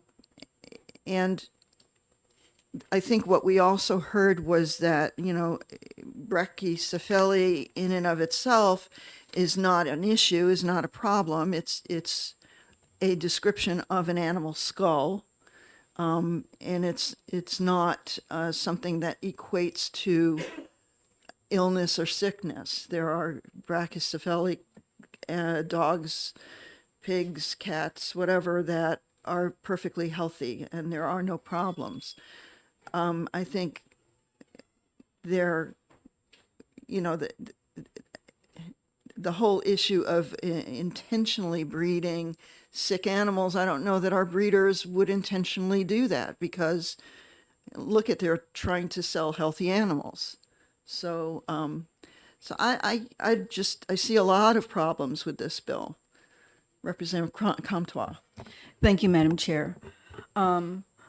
We heard a lot of testimony yesterday, but Representative Potenza was right. Some really, the testimony at the end of the day was very thoughtful.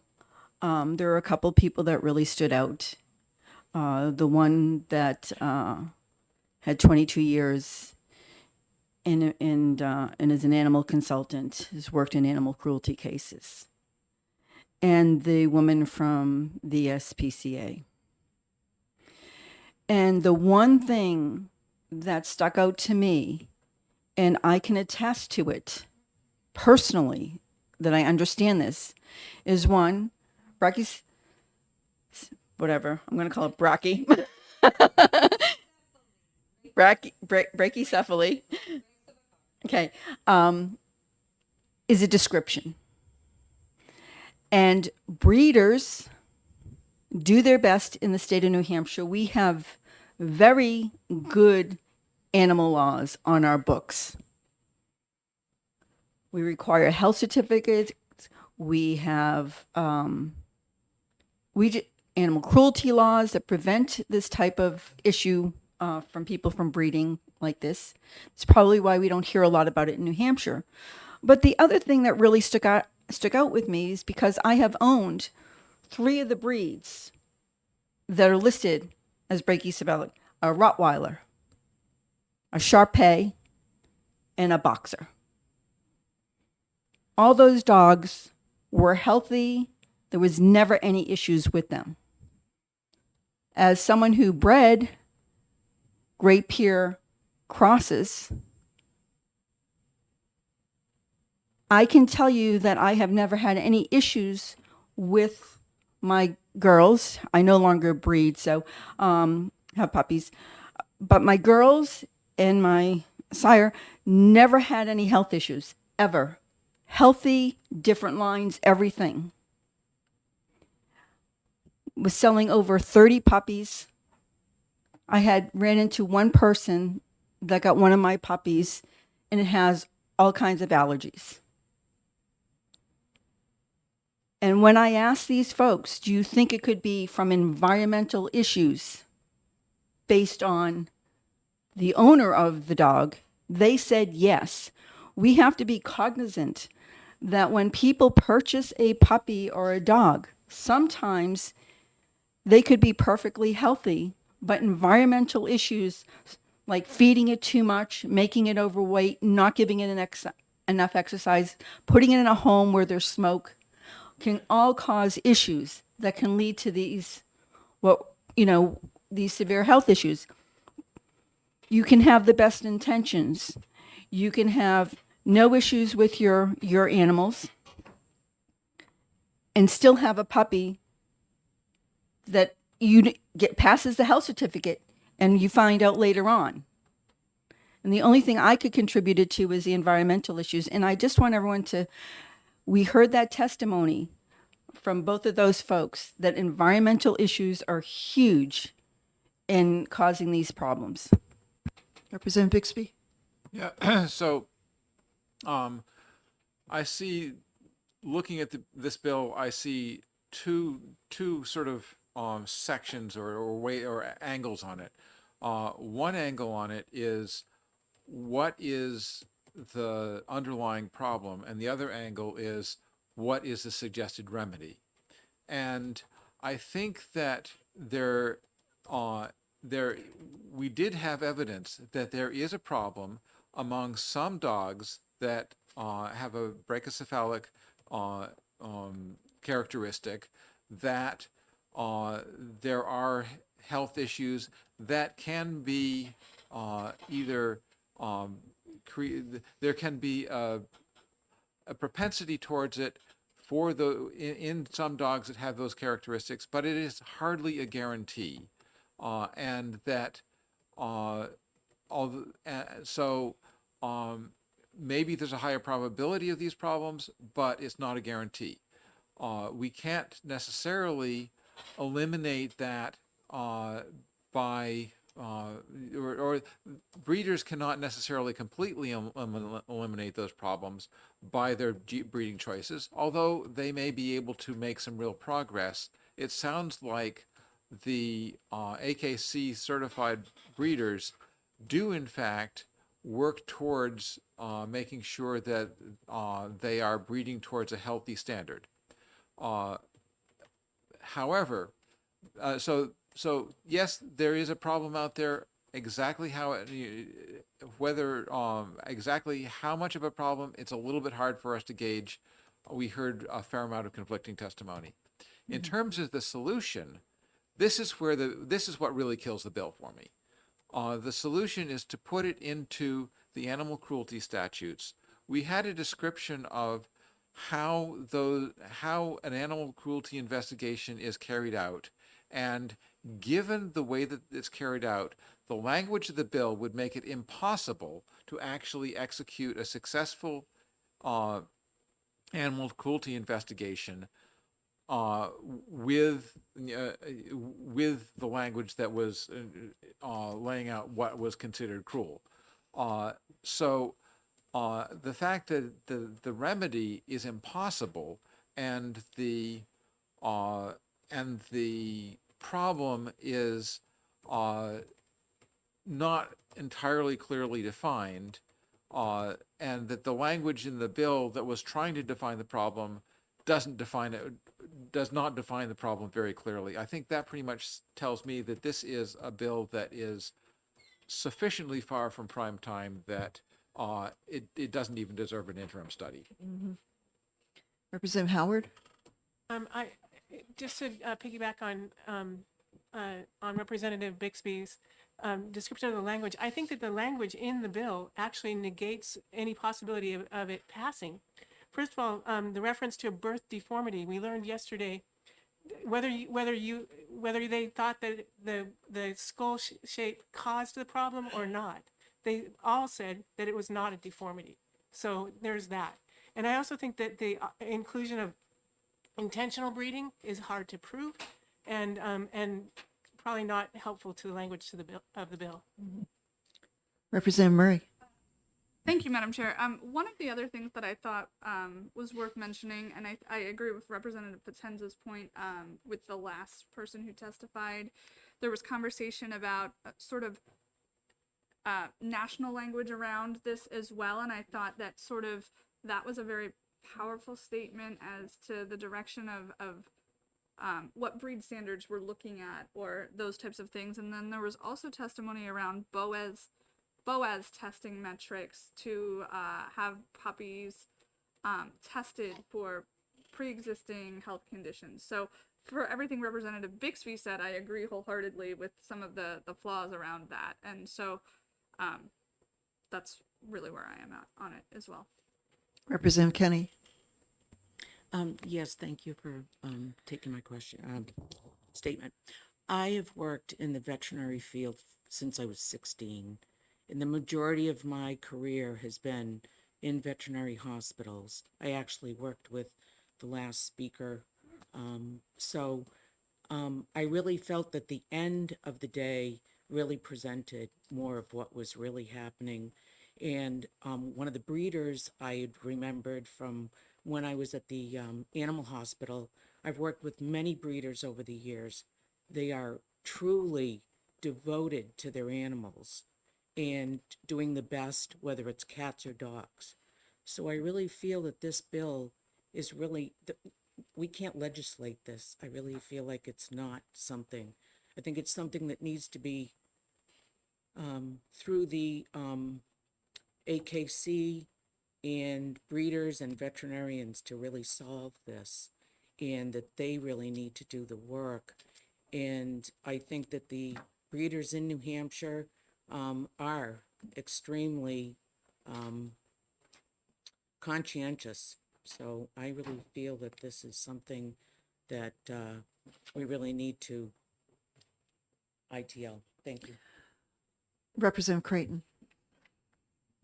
Thank you, Madam Chair. Yeah, I'd also like to go back to Dr. Parker, or Dr. Proctor rather, when she said that, and as I reread the bill, I think she's right, the impact on the animal shelters. So, you're going to get these animals regardless of how they're bred or where they came up from. And the animal shelters then can't sell them based on this law. I think that's a second or third order effect that we probably wouldn't want. Representative Haskins. Thank you, Madam Chair. I just want to go on record to say that I learned a lot yesterday. And We always do. I'm very We grateful always to do. the sponsor for putting the bill forward, because there was so much I didn't know about my own granddogs.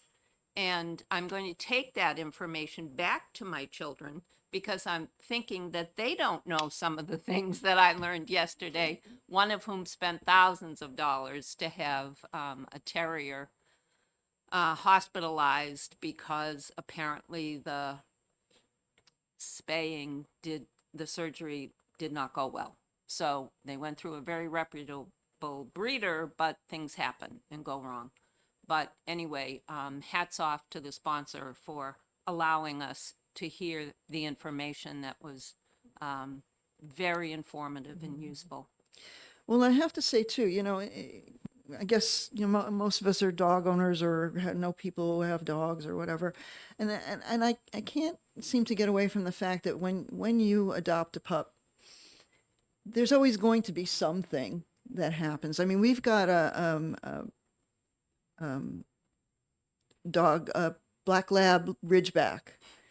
And one of the things of that breed is because of the Ridgeback, sometimes there's a hair on the back that grows into the spine, and they end up getting an abscess, and it's a thing. It cost us several thousands of dollars for surgery to have that taken care of, and have that hair extracted and removed and all the abscess and everything cleared out.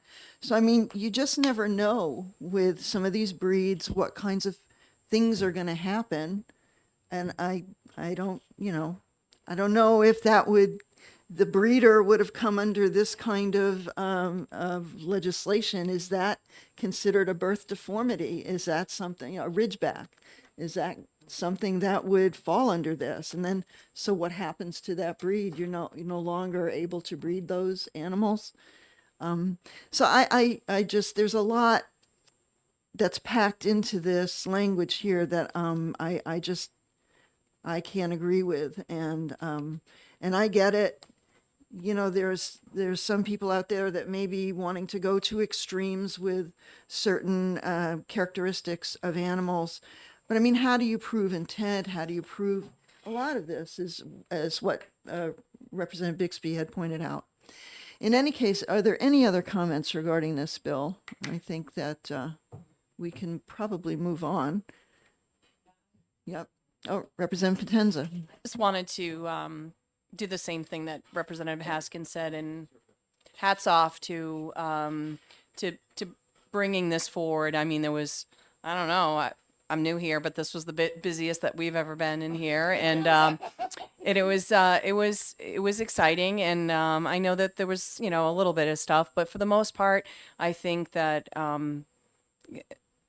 you know, sometimes healing from the woman that spoke, which was that was really hard to hear, and bringing this forward, I think is huge, and maybe that means that these parties that can fix this outside of legislatively can really to work towards making something happen. But facilitating this, I think, was great, and thank you for that. Mm-hmm. Representative Bixby. Yeah, I'd also like to thank the chair for her carefully setting the tone at the beginning of the hearing to alleviate as much as possible of the tension that tends to come up in these hearings, because I have seen some animal hearings in my past that have been extremely fraught, and I thought that on the whole, the entire tone throughout the 4 hours plus of testimony was quite civil. Thank you. I appreciate that. Thank you. Takes a committee, I'll tell you. You guys did a great job too, and hanging in there for that length of time. In any case, I'd like to close out our work session, and I guess it's time for us to move along to a hearing. And we are hearing today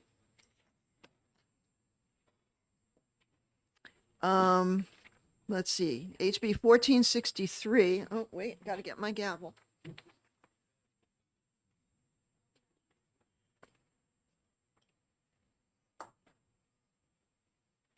Okay. I'm going to open up the hearing on HB 1463, establishing a committee to study the effects of laws relative to the production of beef, pork, and poultry. And our sponsor of the bill, Representative Comtois, take it away. Thank you, Madam Chair. For the record, Representative Comtois, representing Belknap 7, Barnstead, and Alton. This bill came about due to a study committee that Representative Bixby and I were on when we heard testimony from people in the agricultural industry that were receiving different information regarding laws, and it was conflicting. And what we discovered is, or what I discovered, was that if you use one law at the federal level, you can't use a state law. If you use state law, you can't use another state law. There's very conflicting information out there, and it's very confusing. And when we spoke to these farmers in the meat industry, they thought it would be a great idea to have all the information in one spot and have it on the state website and possibly a brochure or some type of report. So there's just one place you can go to know what to do instead of searching. In agriculture, I use the old adage, I thought I was pretty up to date on things until I got involved in agriculture, and then I realized I knew nothing because of so many laws that are on the books that you have to deal with. People do not realize it. And so I think just to start and get this portion in one area will be extremely helpful to the farmers in our state. And I'm open for questions.